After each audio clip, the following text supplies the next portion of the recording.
This podcast is brought to you by the Disabled But Not Really Foundation, a local Kansas City nonprofit organization that pushes to instill a physical limitless mindset that breeds courage, confidence, and competence within the disabled community. You can follow and support Disabled But Not Really on social media or go visit their website at disabledbutnotreally.org. Their work and their mission is to really impact communities and make more people understand the benefits of inclusivity. Good Sunday morning. I am April Jackson here with Open Up Pittsburgh at Sunday Safe Spaces. I have Wesley Hamilton here from Disabled But Not Really, but also your own brand. How are you, Wesley Hamilton? I'm well. I'm doing really good. You know, the Chiefs is playing today, and football Sunday playoff. So I'm in a great feeling this morning. Very hopeful. Very hopeful. I knew we were going to open with that whole conversation. I was prepared because my Rams are not doing it, and the Falcons are not doing it, and the Steelers are not doing it. So we'll rally behind you, Wes. I mean, if you want to show love to Cali, the 49ers is doing a little something. They did it. They did their thing last night. That's true. So listen, I'm a Bay Area girl. I was born there, so I would take it. So shout out to them. But yes, it is great to be on today, and thank everybody for joining on all of our platforms. So no matter where you are in the world, we really appreciate the fact that you're tapping into us. Speaking of tapping in, you see what I did there? Wow, look at that little segue. Look, doing it. We do. We have Dr. Melissa Hankins, and yes, this is not the first time. Right. No, right. It is not. And I'm so glad to be here. Dr. Melissa, do you prefer Dr. Melissa or Dr. Hankins, or what did you prefer? Melissa is fine. I call her that, but first of all, I appreciate you asking, but yes, Melissa is all good. Give a woman her dues. But it was 2 years ago, year and a half. It was 2022 when she was last. Oh, wow. I know. Yeah. 21. I think it was 22. So, yeah, the world was in chaos or coming out of chaos. It's still in chaos, a different kind of chaos. It's always, So tapping will be nice today. Yeah, really, really, really will. We wanted to have you on to, tap in, discuss easing into the new year. But I want to also introduce you. I want people to see we're talking about, not today, but in general, we've been talking about health equity and getting adequate medical care and representation in medicine because, Wes and I go to doctor a lot. You know what I mean? We have to be in these wellness spaces and we're not alone. Other people do too. So can you share your journey as a medical professional and let people know who you are, what you are, and what you had offered before and how you transitioned into what you do now? Oh, sure. And thank you again for having me back and just sharing this space with you all in the audience this morning or whatever time of day it is that you're listening to this or viewing this. But yes, I am Dr. Melissa Hankins, and doctor as an MD. I have a medical degree as a physician. Yes, snap, April. and so, but I am a coach now for physicians. Can I drop the name Harvard in there, or should I not? Oh yeah, no, that's fine. That is fine. Yes, exactly. Yes. Okay, you gotta put that plug in. I'm sorry, but this is excellence on the Harvard's trying to get rid of DEIJ. Boom. Yes. So I did my undergrad at Harvard, and then I went to medical school at Boston University, and then I went back to Harvard for my training, my residency in psychiatry. So I'm a Harvard trained psychiatrist, and it was a great experience. And yes, absolutely. The health equities that we're seeing and we're hearing more about, it's not like they popped up all of a sudden. I mean, they've always been there. There's just been more focus on them, which is a great thing, that people are becoming more aware of them, or vocalizing it more, shining a light on it more in an effort to create change. Right. And so, which is sorely needed. And so just a little bit more about my background. So I practiced clinically as a psychiatrist for 17, 18 years. And I went through my own kind of crash and burn out, just doing all the things, trying to balance all the plates that were spinning at the same time, and really just feeling trying to show up for my patients in a way that was even different than a lot of my colleagues as psychiatrists. My patients always would say, "Oh, you're so present with me. You're so different than any psychiatrist I've ever had." And while that I wouldn't change that at all, I might change how I also cared for myself during that time. And so when I went through my burnout, this was now a decade ago. It was before burnout was a thing, before it was labeled. And so it was more like, what's wrong with you? Why aren't you being able to keep up? There's some personal failing of you as a physician, as a woman, as a, fill in the blank, that you're not being able to do the things that we expect of you. And I think, we run into that in a lot of spaces.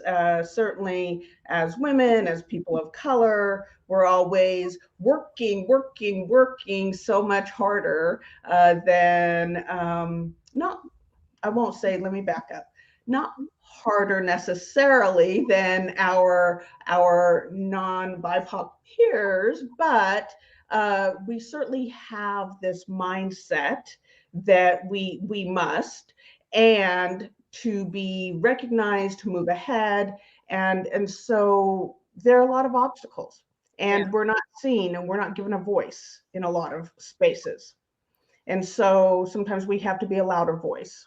Yeah, and I would submit that the idea, like, people who work hard, right? Mm-hmm. And for us, that hard work is looked at, well, that's the least, like, oh, okay, now we'll give you recognition. Now we'll look at you. And you're still considered less than someone who is white, heterosexual, mainstream male. And I think that's very important. And I appreciate you sharing your background. Like, one, all the accolades, what you did as a journey that's hard for most individuals. But I want people to see, first of all, Wes and I bring quality people to the programming. And, like, she is a psychiatrist. She's medically trained. She's trained at one of the top institutions in the world, honestly. And so when we go into the practice and sharing more about tapping later on, I want us all to see that there's a holistic approach to wellness. Yes. I also want people to see that how you've transitioned as a doctor in the burnout in the medical field, and how that translates to someone like me and Wes, who will go to a doctor. Wes? Yes. No, absolutely. You think about just the holistic approach, it does give you, I don't know, it feels more welcoming. So as you mentioned, like, your clients are feeling like they belong in the space because of the way that you're treating them, and the comfort that they feel. I think everyone should have that approach, first of all. But I think it makes, how when you don't feel like you belong, you don't share, like you're uncomfortable, right? So just thinking of a sense of the level of comfort that you provide people to actually be very transparent about their full wellness journey, or like what they're going through, mental, physical, and emotional, because you have created the level of comfort. And I don't think a lot of people understand that. You know, I definitely, as a person with a disability, have, you know, take accountability, but many times I've went into doctor's offices or something, and if I didn't feel comfortable, they didn't really know what was going on. I'm like, I'm good, and I know I'm not good, but Right. you've already rushed me, made me feel like this 5 minutes I got is, you know, is I'm gonna be able to lay out all my problems. So in a sense, like the discomfort made me not share, but then it allowed me to go through more things because I wasn't able to get the help provided at that moment, which then trickles down to, it could have been a physical thing, but now it becomes a mental thing or emotional thing, and has that ripple effect. So yeah, I definitely commend you, but I and then I kind of piggyback, but outside of that, I do like the fact of you sharing the overwork or like the extra work, right? Like we are always working, like we're working for success, we're working for opportunity, we're working to get bills paid, but we're also working for generational things. Like we're working to create something that has yet to truly have a solid foundation for us not to work. Like Yes. Oh my gosh, you brought so many great points to the surface, Wesley. Thank you so much. Yes, I want to make sure we kind of touch on creating this safe space truly in healthcare when you go, or when you go and see a wellness practitioner, when you go and you're seeking services for a physical ailment, for mental health issue, for anything where you are being and needing to be vulnerable in order to get the help and support that you need. It is so important to feel safe to do so. And if there's not that level of safety, you are absolutely right. The physician, the wellness practitioner, whoever is providing the service is not going to hear the full picture. They are going to be missing key elements because the person coming in, if you're coming in and you're seeing your doctor and you feel like, oh, okay, they don't have time for me, or I'm a burden, or they don't see me because of my skin color, or because I'm in a wheelchair, or because I am overweight, or because I'm a woman, or, you know, whatever it may be, it's more of this issue where if you don't have that safety, why would you take the risk of sharing? Because it's already an uncomfortable situation that you're coming into, right? And so one of the things that I talk about now, so after, you know, I went through my own burnout and I took time off. I needed to take time off to heal myself, my soul, my spirit, you know, my mental health, my well-being, all of the things. And during that time, I did meditation, I did yoga, I did tapping, I did therapy, I did many things to really, and I just actually allowed myself to be, you know, which rather than do. That's key. You know, I allowed myself to be with myself, be with my feelings, be with my thoughts, and be able to find ways to reflect on them and journey through them, not simply suppress them. And so I now I became certified actually before I stopped practicing clinically as a physician. I became certified as an executive coach. And and I sat on that for a while, but what I was finding is that, you know, there were physicians, especially female physicians like me, who were struggling. And once again, this was before burnout was a thing, or became, you know, the headline that it is now. And really, I realized that this was a group that needed support in a different way. So they needed a place where they could go and talk about things. And the other piece that was very important for me was bringing in the tapping. So the tapping, and I'll talk a little bit more about what that is, but tapping, emotional freedom techniques is the formal name for it. EFT is something that I also started doing a little bit before. I discovered it a little bit before my burnout caused me to take some time off. And I was like, oh my gosh, this is an amazing tool. Once again, this was over a decade ago. And there wasn't as much evidence. There's a lot of research now behind it.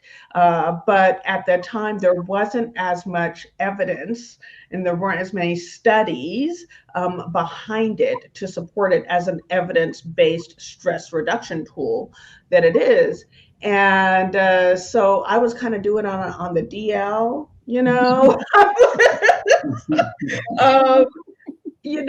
especially because it looks a little odd. You're tapping on parts of your, at the time. And so, and I was in this Harvard institution and I just, because after I finished residency, I was working in Harvard systems in different ways. And I didn't want to be labeled as this Black woman who's doing some weird stuff by tapping on her face and stuff. I didn't need to already put another target on my back, right? So right there. And that's the kind of stuff we have to think about, right? Like we're looked at under a microscope, and it's not just we're not just being viewed, we're being targeted. Mm-hmm. Yeah. And so it was really interesting because I was considered a superstar before I did my burnout. I was a superstar in my space. My organization had nominated me I was in Massachusetts at the time, to be appointed by the governor of Massachusetts to be on the board of registration of medicine. So I was a board member, appointed by the governor of Massachusetts to be on this. I was doing, my patients were getting great treatment and getting better. People were looking at me as like, okay, this is a go-to doctor that we're going to send people to. And yet, as soon as I went home or after the patients left, I was falling apart, Can I bookmark in that? Yeah. Because Wesley, you and I have experienced that and have talked about that too. Mm-hmm. Absolutely. When I'm hearing you, I'm like, oh, this sounds like me, in a lot of ways of just, wearing a certain hat or providing a space for others that then you kind of get pulled a lot of different ways because of who you are and what you represent. But then it's the taking care of yourself at the end that becomes overwhelming because you finish your day and maybe you're just trying to get home, you're trying to rest, but it takes a toll over you. Last year, I know I took off from work. I had to basically back out of agencies, which was difficult to do because it's hard to kind of get on them. But for me, that was the only way I could remove myself from being booked and busy, because that being booked and busy was taking me away from my purpose and what filled my cup. And so I know me and April, she shared, we've talked about this because last year I was like, nope, I ain't doing nothing. Nothing's going on. Like I'm relaxing right now because I have to find like that joy that got me into it, or at least allowed me to be who I am. And a lot of people don't see that. So absolutely, at least for me, I share a lot of sentiments to that journey. I do too, and that is a reflection, like my health, like not paying attention to my health or not knowing what was going on with my health. It's not that I wasn't paying attention; I wasn't aware, and that made me go into this hibernation. And also, like for the general public, Melissa and I have like cross connections, but I needed support. And so she has been my therapist. We've done work together. And she's taught me a lot. And I was like, everybody needs to know about this, and everyone needs that. But it's important. And it was important to have someone who is a reflection of what I know to be right and true and okay, and feel safe. And I think it's so important. And my question, Melissa, because now you help doctors. So I'm not a doctor, but I do consider myself a health professional in some way. Yes, no, and yes, while I primarily work with physicians and physician leaders, I also work with people who are leaders in other capacities, and you're a leader within your own business, and so small business owners, people who are showing up in corporate spaces. I absolutely work with them and support them as well, because it's oftentimes the higher up you go, the more isolating it is. Right? And we're already isolated as people of color.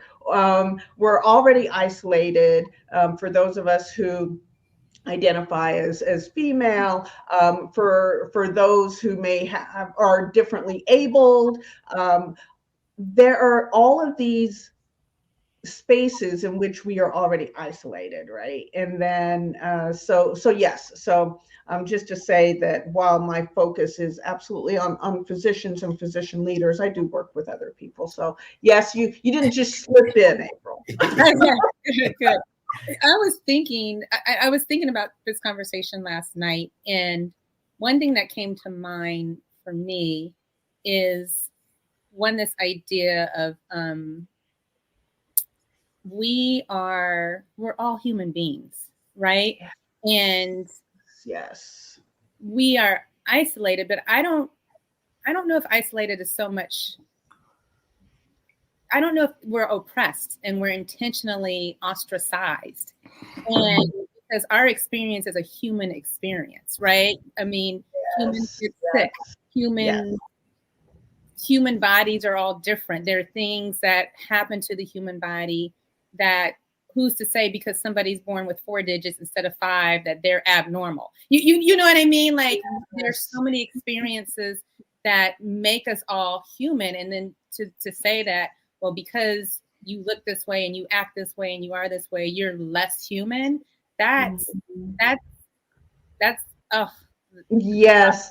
Oh my gosh, that is such a key point, and something that I work with my clients around, but also I speak on, and I train other coaches around as well. This idea of empathy and seeing others as the same, because at our core, we are all human beings having a shared experience.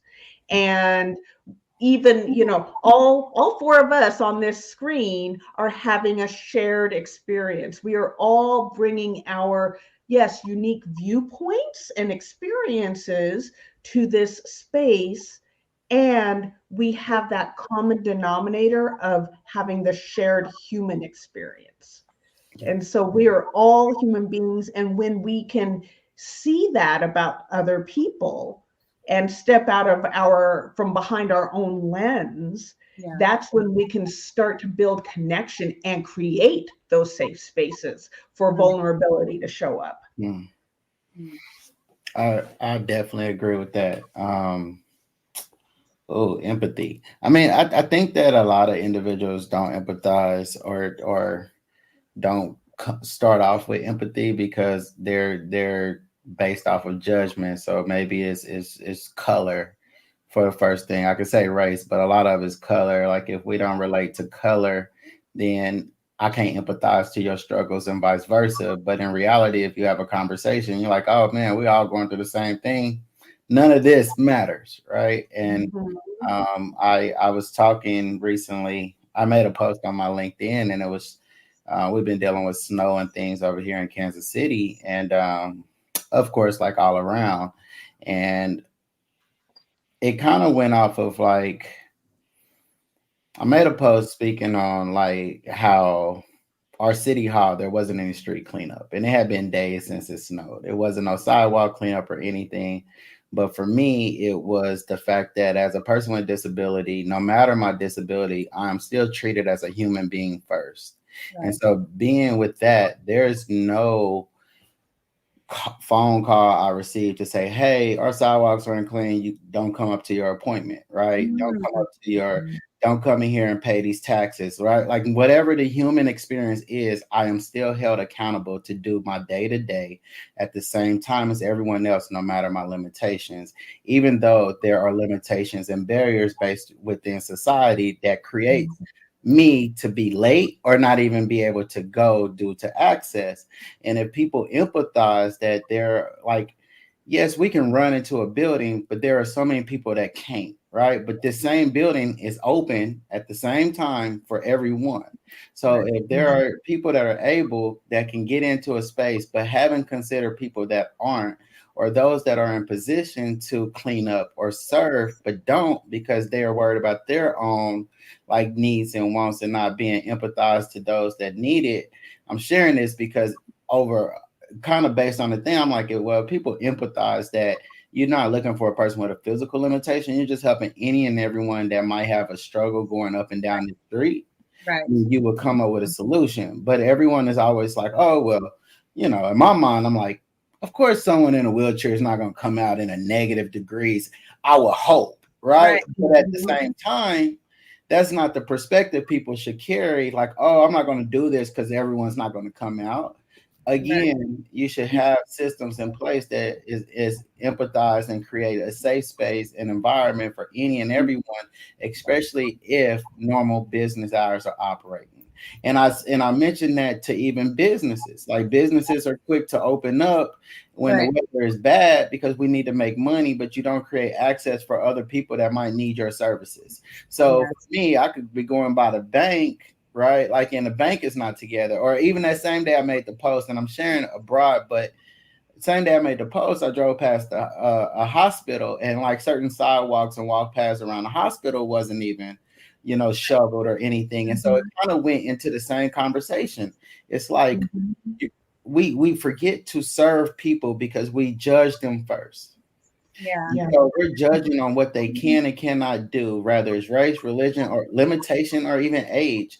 There's so many perspectives people go for first instead of just empathizing that if you are able to create a safe space or environment for someone, that you should just do it out of the kindness of your heart and through empathy because you will want the same thing done for you. Yeah. And I think that a lot of people miss the empathy part because there's so much selfishness going on right now when you think of growth. You see everyone's kind of focused on themselves, but then they forget about kind of doing that extend of a reach. And again, it doesn't like your network is your network. We hear it all the time, but if I'm not able to come into a different network because I am judged because of what you think my Yeah. worth is, then I will never be able to grow, right? Like I cannot elevate. And so I just looked at all these different barriers and I thought to myself, like, man, like even if I try, for me with a physical disability, even if I try to progress within life, the lack of empathy creates barriers around me that is out of my control. Yeah. Yes. Ooh. Yes. Yes. It is. It's so true. And this. Thank you. Thank you for sharing all of that, Leslie. I feel that with empathy, uh, it's something that can be learned. I mean, there are some people who are naturally empathetic, and it is a skill that can be learned, certainly at least to a certain degree, and that I think to your point of the world kind of being, whether people are being selfish or what have you, I look at it as we are living in a traumatized world. And I mean, this is a whole other topic. I talk about trauma. Trauma is a big part of my speaking platform. but when we are experiencing or have experienced trauma, and trauma can be different, it doesn't necessarily have to be like the life-threatening kind of trauma that people automatically think of. Right. It can be something on a smaller scale. It can be microaggressions that become macroaggression. I think microaggressions are always macroaggression, but that's just that's another. I'll put that aside for a moment. But my point being is that when people are traumatized, oftentimes people don't even recognize that they've experienced trauma, but yet their bodies recognize it and their minds recognize it, and they are acting accordingly in an unconscious way to their orbit is much smaller, right? So their focus is much smaller. Focus is here. Focus is on, I just got to get through to survive. May not be a conscious thought, Right. but it's what the behaviors are showing. It's what the body is doing. And when there is that, it's difficult for a lot of people to have empathy for others because they're so focused on, not necessarily even in a hurtful way, but just an unconscious way. Yeah. And so it's really about becoming more conscious and self-aware. And when we become more self-aware, then we can become more aware of others as well. Well, listen, Dr. Melissa, I know I'm just going to say Melissa, but a lot of people are chiming in on LinkedIn and saying, yes, we agree. Well said. Thanks for saying that. And that just sent chills through my body. Thanks for saying that, because it's truth. You're speaking truth to life, and people don't say it enough. And this leads into why we wanted, we want you to come on however many times you need to, but that, easing into a new year, we talked about how we've all experienced burnout and how we took time away and centered ourselves. And gradually, I see all of us kind of easing into our zone of genius and trying to do us. But we still experience trauma. And like you said, the body and the mind experience the trauma. They feel the trauma. How have you found that EFT supports people through that? And how is it accessible to everybody? I saw Wes unmute, though. I don't know if he wants to chime in before. I do it real quick. That was so good, Dr. Melissa. Okay, I just want to say that was so good, and the last piece was so important for people to understand. If you're not taking care of yourself, if you're not caring for yourself, if you're not loving on yourself, it is very hard to consider anyone else's struggles, trauma, whatever. It's hard, and it isn't something that you're doing intentionally. And so I know that because I was never a healthy person until I became healthy from the inside out. I know that. And and so I just wanted to just go back and create some space around that as people are watching, and you are in professions where you are serving and caring for others, and as a leader and making sure that your cup is full so that you can serve with your overflow. It's these things that is very important. But I just wanted to create space around that. Truly love on yourself, so you can understand your journey, and it helps you empathize others, even if it's not similar. And then again, now we can go into April's question, but that one that spoke to me, because I don't think a unhealthy soul or person can truly understand how to create a healthy environment. So you take care of yourself first, so that the environment around you has that ripple effect. It's like flowers, rose in the concrete, and it's you take care of yourself, and then you come up, and no matter the environment, you get to sprout and make it the way that you want to look, the way that you want it to look. So beautiful. And that's what we want to do.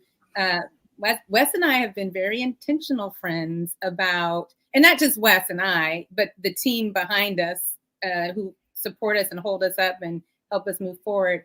We want to be very intentional about not only just talking about it, but being an example, and not being an example like, look at me, I'm doing it the right way. No, bringing tools and methodologies and ways of being that we have been learning about and practicing to show, like, here's a practical way to take care of yourself. And that is, that's been my experience with EFT. And the first time, you know, Melissa, I was looking at this, it was 2019 when I sat in a workshop with you and first experienced it. And I'm born in Berkeley, total hippie, Bahama mama child in the 70s. Like, you know, I'm all granola, California, West Nose, like my family's like, peace. But I had never experienced that. And it really helped. And I can use some practice in it. So Wes and I are going to do it with you, but yeah, can you share a little, like, we'll take 5 minutes or so, share what it is and how it can support the body with self-care and trauma, and then walk us through a little bit of it. Absolutely. So EFT stands for Emotional Freedom Techniques.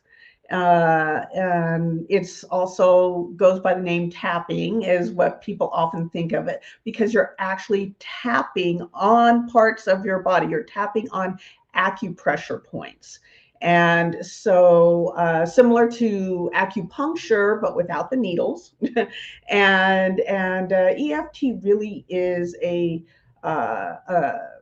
evidence-based stress reduction tool that you can use for self-help, meaning you can use it on your own, or you can work with a practitioner. I'm an EFT practitioner in addition to being, you know, a coach and a psychiatrist, and I weave in the EFT into my coaching, but I also do it as a standalone practice with people, and certainly for myself. So EFT, as you are tapping on acupressure points, you are, and we typically use 9 points on the head and upper body and the side of the hand with EFT.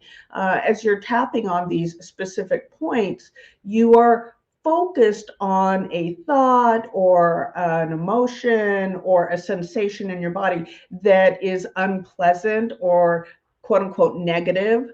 I say, quotes around negative because it's all relative how we, but something that feels uncomfortable to us in the way that we're thinking. It's causing us some level of distress or angst or something along those lines. And so we're tuned into that as we are tapping. And while we are tapping, we're sending a signal, a calming signal to the part of our brain, our amygdala, that is really responsible for our stress response and for releasing kind of stress hormones and creating that kind of cascade. And so we're basically saying, hey, we're thinking of this thing that's causing us some level of distress, or we're feeling this, having this thought, having this emotion, having this sensation that's causing distress. And we're sending a signal to the amygdala saying, hey, it's okay. You're safe in this moment. You can stand down. You don't need to activate the stress response. Mm-hmm. We're just experiencing this, we're noticing this, but we're safe. And as we're doing that, and this happens naturally through the tapping. It's not like you have to say this in your head or say it out loud. That we are finding most often people will experience a reduction in that level of distress that they're having. And that I know from my experience, you're like, what's bothering you? And I'm like, A, B, C, D, E. And you're like, on a level of 1 to 10, how bad? I'm like, it's a 10. And often by the time we go through the process, I'm like, oh, well, now it's a 2. So we try to quantify it. Exactly. And then as you begin to take us through the practice right now, how is it accessible? So like Wes and I have use of our hands and our arms, right, and feeling some, in those areas that you're talking about. But you have shared with me, like, you don't necessarily have to hit the body, and how is this accessible for most everyone?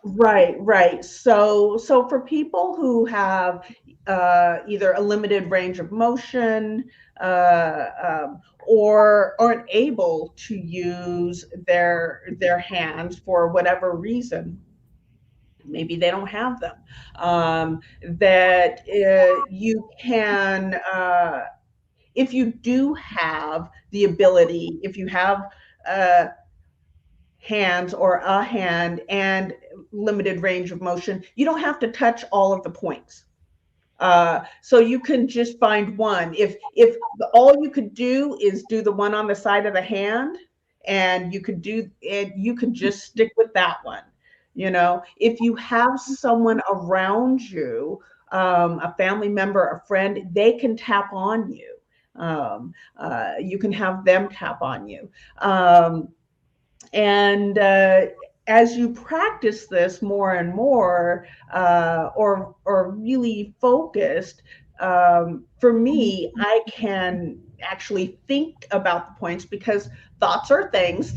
Everything is energy. And so when we focus on things, and you may have experienced this with like pain that you have, if you actually are focusing more on the pain, you actually experience the pain more strongly sometimes, right? Yes. And so if you're focusing on the tapping points and almost visualizing yourself tapping on it, you can also experience some benefit. So even if you aren't able to physically tap, and I know that might sound a little like woo for some people, but I'm a big believer in thoughts are things, thoughts. And so when we visualize things, our brain actually does not know the difference between something we strongly visualize and can attach emotion to versus a quote unquote real experience. So, and this is from the good doctor. Okay. Wes, are you ready? Is there a prompt that you wanted to share with all of us in general, Melissa, or you want me and Wes to bare our soul? What would work for you? So I'm not going to have you bare your souls unless you want to, but I thought what I would do. So EFT is a collection of techniques that people can use, and most people have know something called, if they've done tapping or seen tapping, they've seen like the basic recipe, where that's our kind of bread and butter 80% of the time. This one that we're going to use is something called orienting tapping. Same tapping points, same principle, but for purposes of demonstration, it's something that can be useful without opening anything big up. Because that's one thing with tapping, if you are dealing with any kind of moderate to severe trauma, or even think like, this is really kind of a big issue for me, I want someone to help me guide, I'm not sure I can do this on my own, work with a well-trained trauma-informed practitioner, EFT practitioner. Don't ever jump into trauma on your own. I will just say that. That's okay. Right there. Don't ever jump. Yeah, you need someone who can help contain that and not just open it up and spew. So this, what I want people to do, both you and Wesley and anyone who is watching, I want you to take a deep breath and just notice how expansive your lungs feel when you take a deep breath. Okay. And on a scale from 0 to 10, 10 being the most expansive, just the first number that comes into your mind for how full you feel like it can feel, and how full or expansive your lungs feel. So do you have your number? Okay. And so for me, for example, as I did that, mine is an 8. You can share your number if you'd like to, that's fine. But April? 6. Okay, 6. Mine was an 8. 8. Okay. All right. So April's like, okay, this is not a competition. You're not. Let me just say Thank you for that. that reminder. There's not a competition. Okay. You're where you're at. Okay. There's not one number better than another. Okay. So now we're going to tap on the acupressure points. And for this, normally when I'm working with people, I will ask them questions about a specific issue they have, ask them to say what emotion they have attached to that, and if they feel it somewhere in their body. And then using their words, I will tap through the tapping points. After we rate the emotion, how intense it is, and we do tapping, and then we come back and we rate it again and see if things have changed. For this purposes, for today, I'm going to say some words. You do not have to say them out loud, but just follow me along, tapping on yourself as I'm tapping. Okay. So on the side of the hand, and I guess I will show you the points really fast. There's the side of the hand. You can use your left or your right hand. Once again, if you have someone who can be with you and tap on you, if that's an issue, then ask for that person to do that. But on the side of the hand, we're going to take maybe 3 fingers and tap on the side of your hand. Once again, you can switch hands, it doesn't matter. And then we're going to tap on the top of the head. The very top of your head is the next point. The eyebrow point is where your eyebrow starts. It could be left, right, or both. The side of the eye is that bone on the side of your eye, near your eye, not back by your hairline, but by your eye. And then under the eye is that bone right under your eye. You could do left, right, or both. Your under the lip here is the next point. Your chin point. And actually it's under the lip, under the nose. I'm sorry. I'm like, wait, that's not the lip. The lip it's above the lip, but it's under the nose.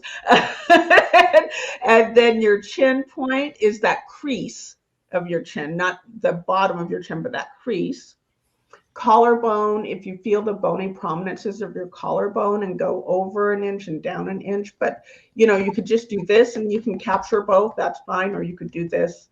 And under your arm is on the side of your body, about 4 inches below your armpit, or if you're a woman wearing a bra, then it's in your bra line. You could also do this if it's easier, so you don't have to do both. So whatever your number was, have it to the side. And now we're going to just start tapping on the side of your hand. So even though I'm able to take a deep breath to the number of, say it in your head, I deeply and completely accept myself.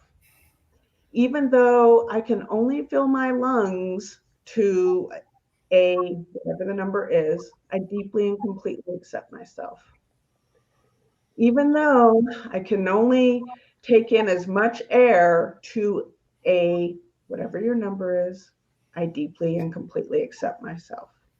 Now we're going to start to the top of the head. You could do one hand or both. I tend to do both. I can notice my breathing in and out.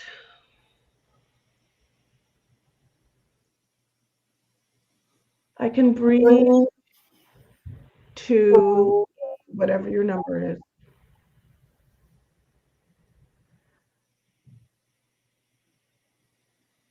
Just kind of take a look around you. I'm noticing whatever it is you're noticing in front of you. For me, I'm noticing the window and it's kind of gray outside. Under the eye. And I notice where I'm sitting or standing or laying down. I'm noticing my body connecting with the surface under me.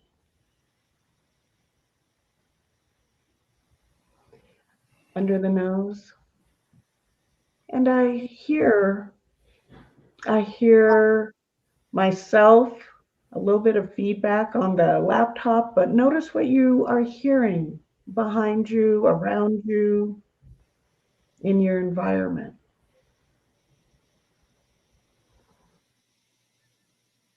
Take a deep breath in, and I feel my lungs expand with air. Your collarbone. And I'm noticing that I'm going to take a breath again, and I'm going to try and pull it further, deeper into my belly this time.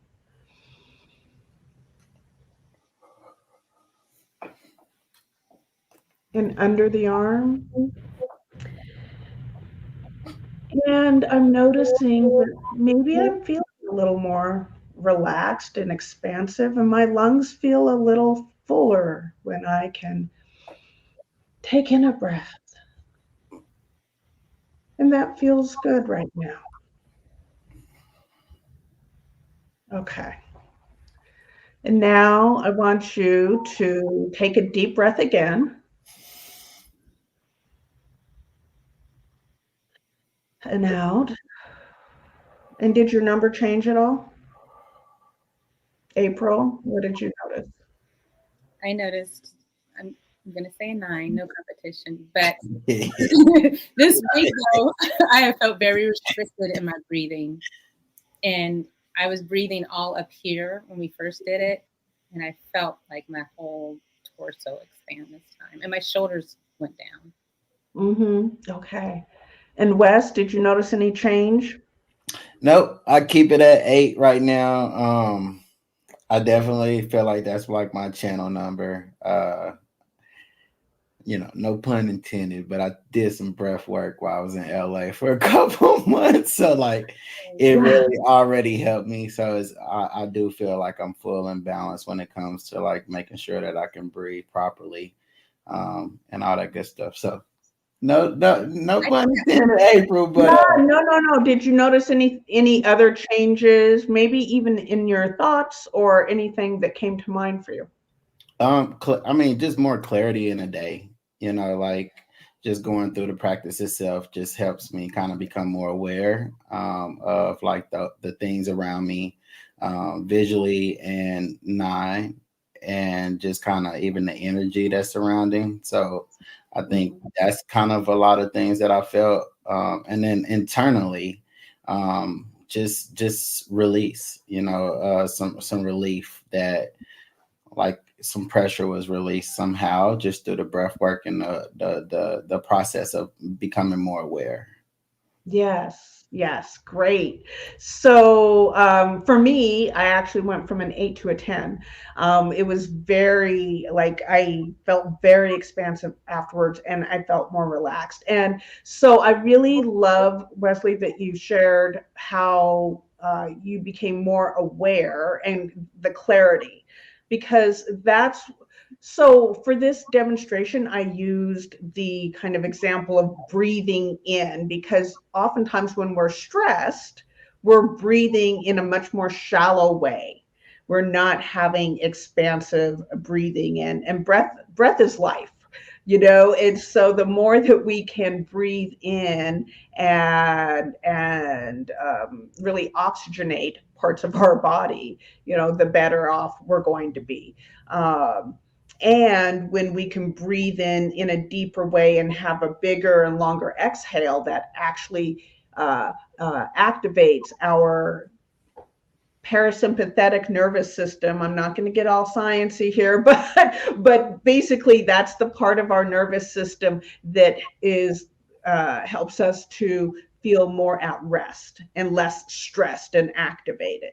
And so when we have less stress, we are actually able to have greater clarity with our thoughts, with what's around us. We're more present. And when we're more present, we're less stressed, because stress is really us projecting into the future and having all this worry and anxiety. Or we're thinking about things in the past and we're having regrets and sadness and what have you. But if we're actually able to be in this present moment, we're often recognizing that, you know what, I can bring myself into my body and be more aware and have greater clarity, I can actually make decisions and take actions and show up in ways that are going to benefit me more. I think that's wonderful. And that's the part I like where you're tapping the acupressure points. Mm-hmm. To me, that brings the presence. It combines the acupressure with the breathing. And I wasn't necessarily thinking like, I'm on the screen with everybody and, sharing. It's like, oh, I'm just in my moment. Thank you so much for that. Yes. Absolutely. Yes. I really appreciate it. I think it was a great practice. I love the explanation of stress too. Just for those that don't understand it, at least that kind of helped me a little bit. Like, oh, why do I stress at times? But if you're forward thinking or thinking in the past, it will kind of put some weight on you. So I really love the explanation of that. This is wonderful. Yeah. We encourage you all to practice EFT, and Melissa has a website, right? I do have a website. It is Melissa Hankins. Oh, go ahead. Yes, it's melissahankinscoaching.com. And I'm also on LinkedIn and Instagram at Melissa Hankins MD. MD is in medical doctor. Yes, for people who are interested in learning more about EFT and maybe even finding someone to work with, there are a few resources.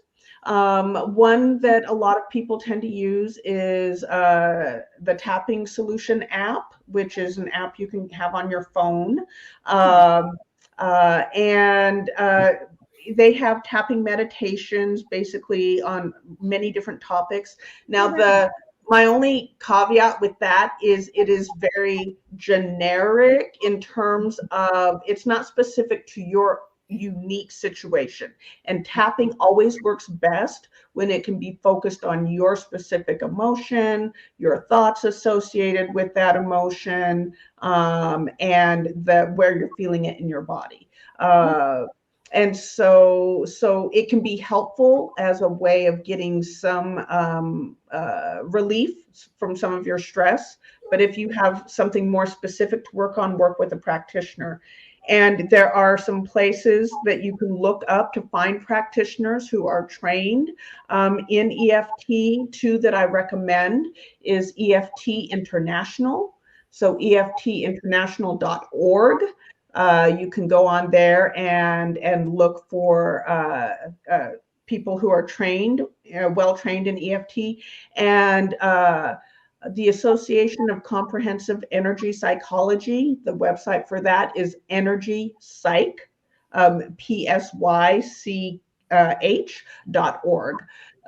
So those are good places to go and find practitioners who can help you with EFT, and also if you have some big issues to work through, some trauma or something, make sure to always ask, are you someone who can help me with this? And that's whenever you're looking to get services from, whether it's for EFT, whether it's medical care, mental health care, always ask questions. This is about you, for you, and you are important enough to advocate for yourself. There you go. So always ask the questions. And if you feel like, okay, this person isn't hearing me, they're not seeing me, look for someone else who does hear you, who does see you. I'm going to take all those links and put them in the newsletter that'll come out this week, because that's a wealth of resources. Thank you so much for that. And before we head out, real quick, let's do a share of what we've been doing this past month to care for our own selves. And sorry. No, you are important enough to advocate for yourself. Oh my God. Okay. Oh my God. Oh, that.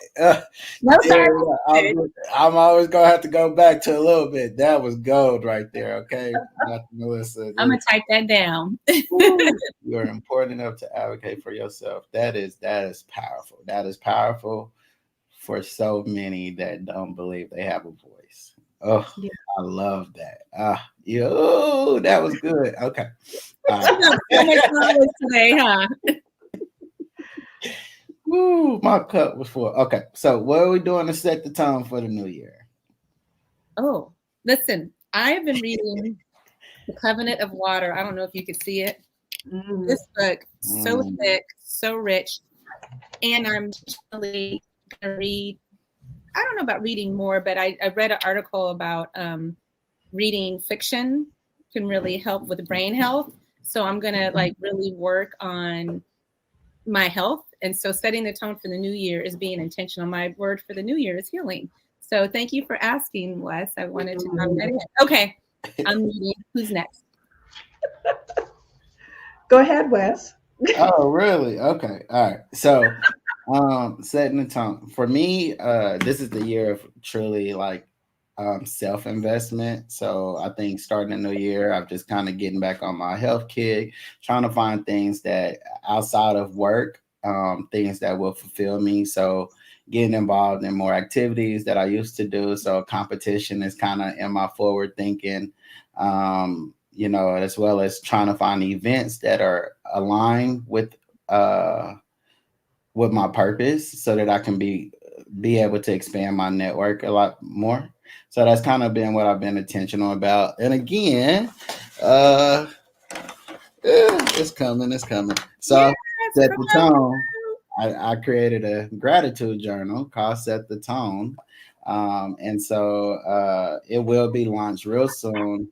And the goal with this was to be able to have something that I can lead people in to understand like what the importance of gratitude for oneself so that you can create the life that you want. And so my intention of this new year is again self-investment, but also putting out products and things that I truly believe in and love myself. So Set the Tone is coming out really soon. I'm really excited about it. Yeah. Oh, and lastly, because I travel so much that I'm going to become more aware to highlighting my travel. So I'm gonna start like a travel vlog. Under the purposes, I travel alone with the disability, and I think that there's importance to understanding like all of the things that I have to go through and do to be able to prepare myself for what those journeys look like. So again, self-investment 2024, me really putting and filling my cup up. So that's what it is. I'm filling my cup. Oh, I love all of that. Oh my gosh. Wes, you're such an influence. I posted about my healing journey, my illness last night, thinking of you. I decided to be vulnerable. So thanks for being you. Wow, I love that. And, for me, one of the things that I'm also, expanding and doing more, I've been speaking more about trauma and creating trauma-informed workspaces. So really trauma-informed psychological safety in workspaces, whether that's in healthcare, whether that's in corporate settings, whether that's even within the coaching space in a dyad, so a one-to-one kind of space. So, continuing to educate people around that is very important to me. And having, along with that, increasing compassion for myself and for others. And compassion is a big word for me this year, just in terms of self-compassion, because I think, we can get so caught up in the doing. Oh, I want to do this. And if, especially I'm a perfectionist in recovery.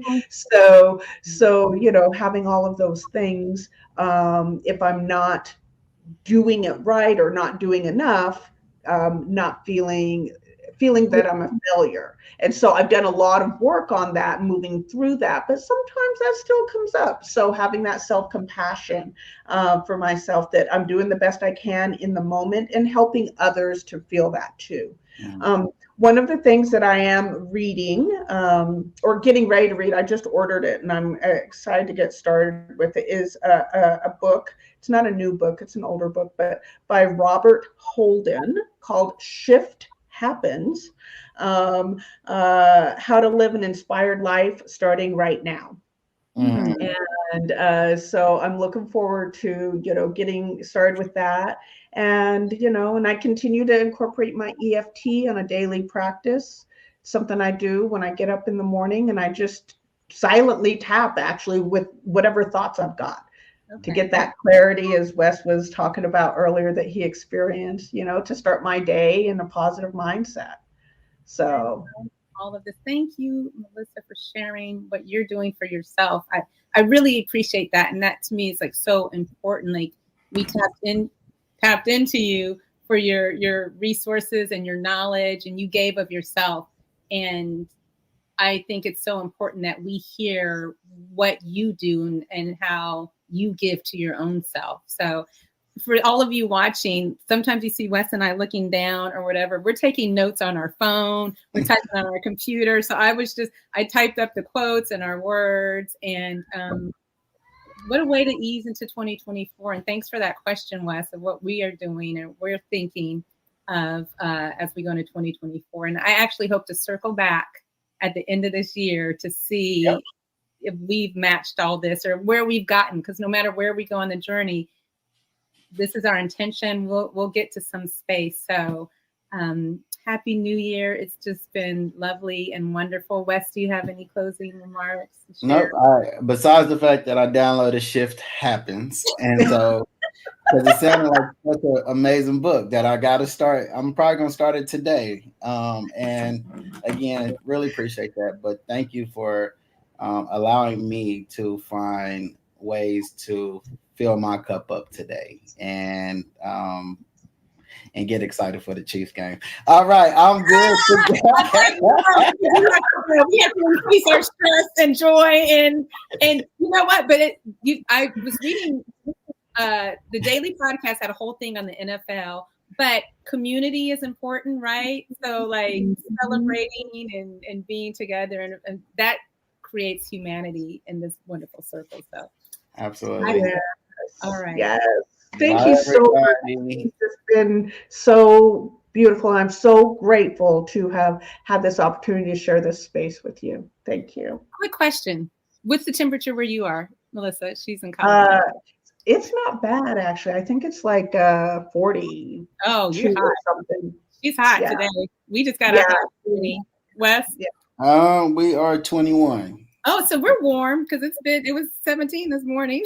Yeah. It was negative whatever the last week. So right now it feels like 90 degrees. Right.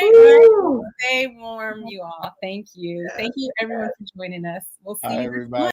Thank you for joining us and listening to the podcast. If you would like more information on the guests and the stories that you've heard today, and to hear stories from others, subscribe to the podcast. We also invite you to subscribe to Open Up Pittsburgh's newsletter, as well as our YouTube channel. We want you all to take care, and remember to make your own stories. This is April. Peace.